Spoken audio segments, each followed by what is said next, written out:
ध्रुव कटोच साहब, शुरुआत आपसे करेंगे, क्योंकि प्रधानमंत्री नरेंद्र मोदी की यूएनजीए में जो स्पीच रही, एक स्टेट्समैन की तरह उन्होंने तमाम मसलों का जिक्र किया, लेकिन खास तौर पर पाकिस्तान का नाम लिए बगैर पाकिस्तान को जो हिदायत दी गई है और यह बताया गया है कि अगर नागों को पालोगे अपनी सरजमीन पर तो वो नाग तुम्हें भी डस सकते हैं, आपको लगता है इसका कुछ असर होगा?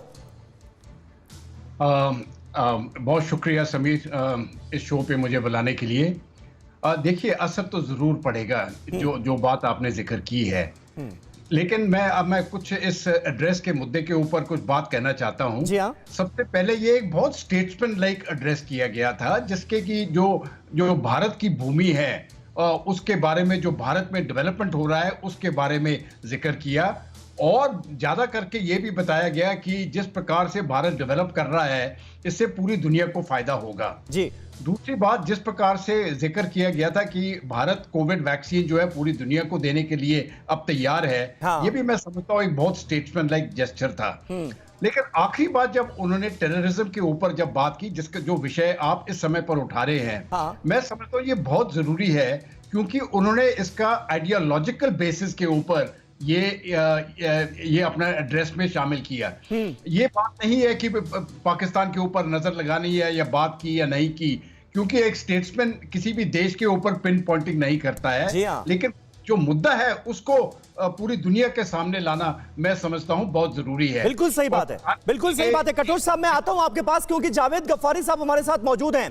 गफ्फारी साहब, बड़ी हलचल होगी प्रधानमंत्री नरेंद्र मोदी की स्पीच के बाद पाकिस्तान में, खास तौर पर जिस तरह से पीएम मोदी ने यह बताया है कि पॉलिटिकल टूल का इस्तेमाल मत कीजिए, दहशतगर्दी को पॉलिटिकल टूल बनाने की कोशिश ना कीजिए, वरना इसका अंजाम आपको ही भुगतना पड़ेगा। आपके यहां तो कोई समझाएगा नहीं ये बात, पीएम मोदी ने समझाई है, समझ आई? समीर अब्बास, वो कहते हैं ना कि दानिशवर कोई होता है वो समझाता तो हमें समझ भी आती। नरेंद्र मोदी अब क्या समझाएंगे, जो खुद बुच्चर के नाम से जाने जाते हैं तब से, जब से गुजरात में वजीर आला थे, अब तो वो वजीर आजम बन चुके हैं। आप सिर्फ इतना बता दें, जो लहजा उन्होंने इस्तेमाल किया है वो लहजा तो मैं आपके साथ टीवी पे भी नहीं इस्तेमाल करता, जो वो बैठ के यूएन के इजलास के अंदर वो लहजा जो इस्तेमाल किया उन्होंने, क्या वो लहजा ठीक था? इस तरह यूएन का इजलास, मतलब दहशतगर्दी के खिलाफ अगर आवाज बुलंद की जाए तो वो ऐसी चुभती है आप लोगों को कि समझ में नहीं आता मुझे, चाहते क्या हैं आप? नहीं है समीर अब्बास, हमें कोई नहीं चुभती, ना ही हमें कोई लेना देना और ना हमें कोई डर है उनकी, ना नरेंद्र मोदी की बात से ना हमें कोई फर्क पड़ता है, हमें कोई फर्क नहीं पड़ता। दहशतगर्दी दुनिया में बढ़ती जा रही है, आपका मुल्क अपनी सरजमीन पर नागों को पाल रहा है, आप कह रहे हैं कोई डर नहीं, ये चिंता की बात ही नहीं है।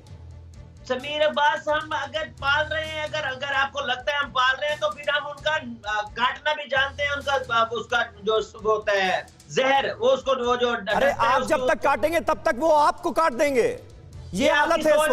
अगर हम सांप पाल सकते हैं तो इसीलिए तो आगाह किया जा रहा है ना जावेद गफ्फारी साहब, आप कह रहे हैं हम काट देंगे, काट तो आप इतने दिनों से रहे।